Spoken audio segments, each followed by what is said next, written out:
আসসালামু আলাইকুম রহমতুল্লাহ। কী অবস্থা সবার, কেমন আছেন? তো আশা করছি যেভাবে টিপস দেওয়া হচ্ছে সেভাবে আপনারা চলছেন এবং এটার দ্বারা উপকৃত হচ্ছেন। আজকে আরেকটা খুব গুরুত্বপূর্ণ বিষয় নিয়ে আলোচনা করব। সেটা হচ্ছে আমাদের কাজের ব্রেকিং দেওয়া কতটুকু জরুরি, অর্থাৎ কাজ করা অবস্থায় বিরতি জিনিসটা যদিও কাজকে বন্ধ করে দেয়, থামিয়ে দেয়, কিন্তু কাজের উদ্যম ফিরে পাবার জন্য, কাজের গতি ফিরে পাবার জন্য, কাজের মধ্যে রিদম ফিরিয়ে আনার জন্য বিরতি দেওয়াটা খুব জরুরি। অর্থাৎ আমি একটানা যদি কাজ করতে থাকি তাহলে একটানা কাজ করার দ্বারা কি হবে, আমার মধ্যে একঘেয়েমি চলে আসবে এবং একটানা যারা কাজ করে এরকমভাবে তাদের ক্রিয়েটিভিটি, সৃজনশীলতা হারিয়ে যাওয়ার সম্ভাবনা থাকে। কারণ যখন একটানা কাজ করা হয়, একটানা এক জায়গায় বসে থাকা হয়, তখন তার ব্রেনের মধ্যে মানসিকভাবে তার মধ্যে ইফেক্ট হওয়ার সম্ভাবনা থাকে। আর দেখা গেছে আমরা যদি এরকম 5 ওয়াক্ত নামাজে, যেটা আগের ভিডিওতে আমরা বলেছি, 5 ওয়াক্ত নামাজে যদি আমরা এরকম ব্রেকিং দিই, 5 ওয়াক্ত নামাজের জন্য আমরা উঠি, তো নামাজ পড়ার জন্য তো ওঠার পরে অজু করতে হয়, তারপরে এরকমভাবে পাক সাফ হয়ে নামাজে যাওয়ার জন্য প্রস্তুতি নিতে হয়। নামাজ পড়ার আগে একটা প্রস্তুতি আছে, নামাজের পূর্ব প্রস্তুতি বলে। তো এটা করার জন্য কিন্তু একটু আগে থেকে উঠতে হয়, তখন এমনিতেই ব্রেকিং হয়ে যায়।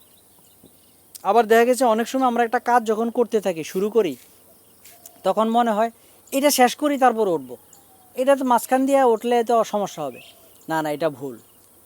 অনেক সময় দেখা যায় কাজ করতেছি এরকম 1 ওয়াক্ত, 2 ওয়াক্ত, 3 ওয়াক্ত, 4 ওয়াক্ত শেষ। কি নামাজ? এখন তো আমি জরুরি কাজ করতেছি, এটা আগে সমাধান করতে হবে। আচ্ছা, তাহলে আমি একটু মিলিয়ে দেখি, আমি 5 ওয়াক্ত নামাজ নিয়মিতভাবে পড়ব এবং নামাজ পড়ার জন্য যখন উঠব, কাজের বিরতি দিয়ে উঠে কাজ করব, কি কাজ করে দেখি। আর নামাজ না পড়ে এরকমভাবে বিরতিহীনভাবে কাজ করে গেলে আমি এটার দ্বারা কি উপকার পাই, এটার দ্বারা কি বেনিফিট পাই, একটু মিলিয়ে দেখি। অবশ্যই আমি নিশ্চিত আপনারা এটার পরিবর্তন বুঝতে সক্ষম হবেন এবং আমি নিশ্চিত যে হয়তো আপনারা বুঝতে সক্ষম হবেন যে আসলে এটার দ্বারা আমার মধ্যে ব্যবরক্ষতি হয়েছে এবং এটার দ্বারা আমি কাজের কোনো বেনিফিট পাইনি। আর এরকমভাবে একটানা কাজ করার দ্বারা অনেক সমস্যার সম্মুখীন হতে হয়। যেমন দেখা গেছে 1 নম্বর একটা সমস্যা হচ্ছে, আমি যখন একটা কাজ করার জন্য চেষ্টা করছি, এটা একটানা করে যাচ্ছি এবং এটা সমাধান করার চেষ্টা করছি। তো এখন এটা যদি সমাধান হয়ে যাইতো তাহলে একটানা কেন বসে থাকলাম? একটু চিন্তা করে দেখি। এটা সমাধান হচ্ছে না বলেই তো একটানা বসে আছি। তাহলে বোঝা গেল একটানা বসে থেকে সমাধান হয় না। তাহলে আমি এরকম কিছুক্ষণ অপেক্ষা করে, এরকম অল্প কিছুক্ষণ সময়, 1 ঘন্টা 2 ঘন্টা, এরকমভাবে 3 ঘন্টা ট্রাই করার পরে এরপর আমি ব্রেকিং দিই। আমি একটু আমার মানসিকতাটাকে অন্যদিকে নিয়ে যাই, একটু ইবাদত বন্দিগিতে, একটু আল্লাহ তাআলার ধ্যানে সময় কাটাই, নামাজের জন্য এরকম মসজিদে যাই, এরকম আসা যাওয়ার মধ্যে চিন্তা করি। তো তখন এগুলো করার মধ্যে দেখা যায় অন্য একটা অবস্থা তৈরি হয়ে যাবে। এরপরে দেখা যাচ্ছে অনেক সমস্যা আছে, এটা সমাধান হচ্ছে না, অনেক ঝামেলা, অনেক জটিল। তা আমি কি কখনো আমার সমস্যার কথা আল্লাহ তাআলাকে বলেছি? এটা খুবই দুঃখজনক। আল্লাহকে কিছু বলি না, মনে করি আমিই সব করব। আরে আমি কিভাবে করব? আল্লাহ তাআলা সাহায্য না করলে আমি কিভাবে করব? তো এই জন্য সমস্যা হলে এটা নিয়ে এত ঘাটাঘাটির কিছু নাই, এটাকে রেখে দেই। আমি বিরতি নেই, ব্রেকিং দিয়ে এসে এবার আমি এরকমভাবে আল্লাহ তাআলার কাছে 2 রাকাত নামাজ পড়ে সাহায্য চাই যে আল্লাহ আপনি সাহায্য করেন। আরে আল্লাহ তাআলা যদি সাহায্য না করে তাহলে এই সমাধান কেউ করতে পারবে না। আমার ব্রেনের মধ্যে যদি সমাধানটা আল্লাহ না দেয় তাহলে আমি কেমনে করব? এটাই তো সিস্টেম। আবার দেখা গেছে আমরা যে স্কুল লাইফে অঙ্ক করেছি, এরকম অনেক সহজ অঙ্ক, আইরি ঝামেলা আর গ্যাঞ্জাম, এটা মিলাইতেই পারি না। বহু চেষ্টা করার পরে এটা মিলে না, এটা নিয়ে ঘন্টার পর ঘন্টা সময় চলে যায়, এটা আমরা সমাধান করতে পারি না। তখন এক বন্ধু অথবা একজন স্যারকে যখন দেখানো হয়, স্যার এটা নিয়ে তো সারা রাত শেষ, সারাদিন বসে আছি, সমাধান হয় না, তখন বলতেছে আরে তুমি হোল স্কোয়ারের সূত্র না দিয়ে অন্য সূত্র অ্যাপ্লাই করছো। তখন তখন আমি নিজের মাথায় নিজে আঘাত করি, এটা বুঝলাম না আমি, এত বোকা আমি। এই যে ছোট্ট একটা বিষয়, এটা নিয়ে আমি এরকমভাবে সমাধান না করতে না পেরে আমি এরকমভাবে এটা নিয়ে বসে থাকলাম আর করার জন্য চেষ্টা করলাম। এই জন্য যখন আমি এরকমভাবে চেষ্টা করব এবং বিরতি নিয়ে যে কোনো সমস্যাকে এরকমভাবে সমাধান করার জন্য আল্লাহ তাআলার কাছে সাহায্য চাইব, হ্যাঁ, আল্লাহ তাআলার কাছে যখন বলবো তখন আল্লাহ তাআলা এই জিনিসের সমাধান করবেন ইনশাআল্লাহ। এই জন্য আমি যখনই কাজ করব, কাজের মধ্যে বিরতি দিব, ব্রেকিং নিব, এরকমভাবে একটু রিল্যাক্স হব, কারণ একটানা কাজ এটা স্বাস্থ্যের জন্য ক্ষতিকর। আর ব্রেকিং দিলে দেখা যাবে যে আমাদের ক্রিয়েটিভিটি অনেক বেড়ে যাবে। এটার কারণ হলো, যেমন আমি একটা কাজ করতেছি, এই কাজটা আমি 3 ঘন্টা যাবৎ করলাম, তো 3 ঘন্টা যাবৎ কাজটা যতটুকু করেছি অতটুকু ঠিক আছে, হয়েছে, কিন্তু এখন আরও কিছু কাজ বাকি আছে। এখন এই ডিজাইনটা আমি কিভাবে করব, এই কনসেপ্টটা কোথা থেকে আনবো, এটা নিয়ে আমি চিন্তা করছি।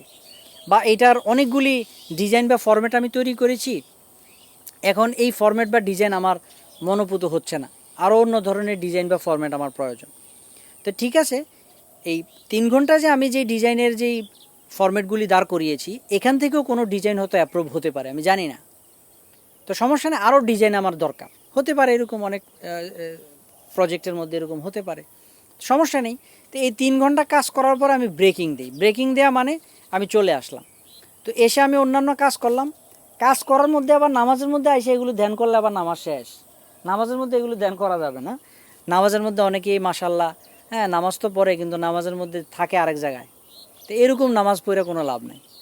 হ্যাঁ, যাই হোক, একবারে নামাজ না পড়া থেকে ভালো কিন্তু চেষ্টা করা নামাজ ধ্যানের সাথে পড়া। তো এই জন্য নামাজ ধ্যানের সাথে পড়ার জন্য আবার ওই নামাজের অর্থের দিকে খেয়াল রাখতে হবে। এরকম রুকুতে যে সুবহান রব্বিয়াল আযীম, মহান প্রতিপালকের পবিত্রতা বর্ণনা করছি, সেজদার মধ্যে যে বলি সুবহান রব্বিয়াল আলা, শ্রেষ্ঠ প্রতিপালকের পবিত্রতা বর্ণনা করছি। এরকম অর্থের দিকে খেয়াল করে করে যখন ধ্যানের সাথে নামাজ পড়ব, ওই নামাজের দ্বারা ফায়দা হবে। এরপরে আমরা নামাজ পড়ার পরে একটু যখন রিল্যাক্সে থাকবো, তখন ওই প্রজেক্টটা নিয়ে একটু চিন্তা ভাবনা করি, তখন দেখা যাবে একদম সুন্দরভাবে আমাদের ওই প্রজেক্টের এতক্ষণ যেটা আমি খুঁজতেছি, যেটা আমি ডেস্কে বসে থেকে হয় নাই, এটা খুব সহজে হয়ে গেছে। এই জন্য আমাদের কাজের মধ্যে বিরতি দেওয়া খুবই প্রয়োজন, খুবই দরকার। একটানা একঘেয়েমিভাবে কাজ করা আমাদের উচিত নয়। এভাবে আমরা যখন প্রজেক্ট করব, কাজ করব, তখন ইনশাআল্লাহ আমাদের এই কাজের দ্বারা অনেক ফায়দা হবে। এবং অনেক ক্ষেত্রে দেখা যায় যে আমাদের যে কোনো একটা ডিজাইন, যে কোনো একটা প্রজেক্ট, যে কোনো একটা কাজ, এটা পরিপূর্ণভাবে করার জন্য এটার মধ্যে খুঁতখুঁতে একটা স্বভাব থেকে যায়। খুঁতখুঁতে স্বভাব মানে ডিজাইন করলাম, করার পরে এদিক দিয়ে একটু হয় নাই, আর এদিক দিয়ে একটু সমস্যা, এদিক দিয়ে মনে হয় আরেকটু ভালো করা দরকার, এরকম সমস্যাগুলি হয়। তো এই একঘেয়েমি অবস্থা থেকে যখন বের হয়ে চলে আসব, তখন দেখা যাবে এই জিনিসটা ঠিক হয়ে যাবে। কারণ আমি ডিজাইন থেকে পুরো দূরে, আমি ডেস্কের সামনে নাই, ডিজাইন যাই করেছি এটা আলাদা, ঠিক আছে, যা করছি বাস। এখন আইসা চিন্তা করি, চিন্তা করার পরে ব্রেনের মধ্যে আসবে না ওই যে প্রথমে যে ডিজাইনটা করেছিলাম ফরম্যাটটা, এটাই ঠিক আছে। এখন শুধু শুধু আর ইয়া করে লাভ নাই, এখন সব মোটামুটি ব্রেনের মধ্যে সব অ্যাডজাস্ট হয়ে গিয়েছে। এখন গিয়েই ওই ডিজাইনটাকে অ্যাপ্রুভ করে ফাইনাল করে তারপরে প্রজেক্টের মধ্যে সাবমিট করা সহজ হয়।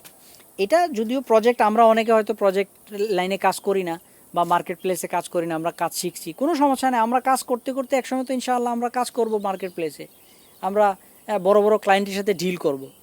হ্যাঁ, যদিও স্বপ্নের মতো মনে হয়, আরে আমি কি পারবো, আমি ক্লায়েন্টের সাথে ডিল করব, আরে না, প্রজেক্ট করতে করতে এমন বড় প্রজেক্ট করার এবিলিটি আমার মধ্যে চলে আসবে ইনশাআল্লাহ। দেখা যাবে যে অনেক বড় বড় প্রজেক্ট আমি করতে সক্ষম হব। এই জন্য ইনশাআল্লাহ এই বিষয়গুলো খুব জরুরি, আমরা এগুলো চেষ্টা করব আমাদের কাজের মধ্যে, স্কিলের মধ্যে অ্যাপ্লাই করার জন্য।